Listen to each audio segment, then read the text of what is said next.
Emily's days had become a soft blur of muted colors and low sounds. The sea outside her window rolled endlessly, its rhythm unbroken, but her own life felt as though it had stopped. She had left the bustling corporate world 6 months ago, a decision she thought would bring relief. Instead, it brought her to this quiet town, alone after a breakup she still couldn't name, without feeling a tightness in her chest. Her apartment smelled faintly of paper and salt. She wrote sometimes, but only in fragments, sentences that never became stories. Conversations felt foreign. Even the cashier at the small grocery store got only a polite nod. Emily had convinced herself that people didn't really notice her absence from their lives. Perhaps, she thought, she had nothing worth saying anyway. It was Mrs. Alden who interrupted that silence. She lived in the cottage next door, her white hair tied in a loose bun, her hands always smelling faintly of old sheet music.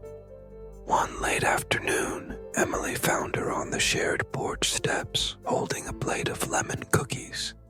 Without asking, Mrs. Alden sat beside her and said, in her slow, careful way, that she'd been hearing the sea alone for far too long. The words lingered in the cool air, as if they carried a meaning Emily wasn't ready to hold.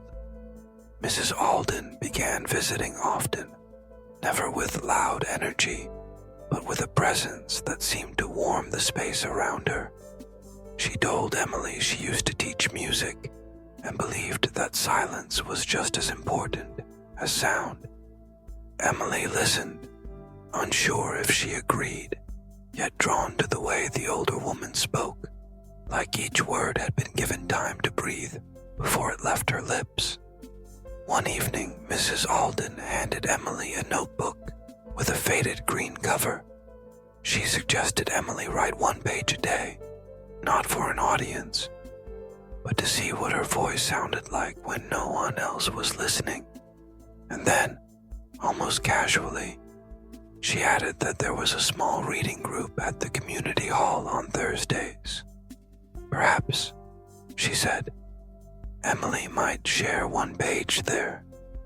The idea tightened Emily's chest. Speaking in front of strangers was a weight she wasn't sure she could lift. But something in Mrs. Alden's calm eyes made it feel less like a command and more like an open door. For the first time in months, Emily wondered what might happen if she stepped through it. The first Thursday came faster than Emily expected. She clutched her notebook like it was a lifeline, her palms damp, her mind rehearsing every possible way the evening could go wrong. The community hall smelled faintly of brewed coffee and old wood. A small circle of chairs was arranged in the center, and people greeted each other with easy familiarity. Mrs. Alden was already there, her posture relaxed, her eyes warm. She motioned for Emily to sit beside her. The group began with others reading their pieces, stories about fishing trips, small-town memories, and poems about the sea. The words felt real, unpolished, but full of life. Emily listened, her heart pounding faster each time the circle inched closer to her turn. When it finally came, she unfolded her page slowly. Her voice trembled on the first sentence, thin as a thread about to snap. But as the words went on, something shifted. She spoke of the sea's quiet persistence, of mornings wrapped in fog, of how silence could both protect and imprison a person. Her voice wasn't loud, yet each word felt rooted, like it belonged there. When she finished, there was no rush of applause. Instead, a gentle stillness settled over the room. It wasn't the silence of neglect, the kind she had feared. It was the kind that held something sacred, as if her words were still hanging in the air, asking to be felt rather than answered. Walking home with Mrs. Alden, Emily felt lighter, though she couldn't explain why. She realized her voice didn't have to fight to be heard. It only needed to be true. Over the next weeks, she kept writing and sharing, each time with a little more steadiness. She stopped worrying about whether her words were good enough and began focusing on whether they were honest.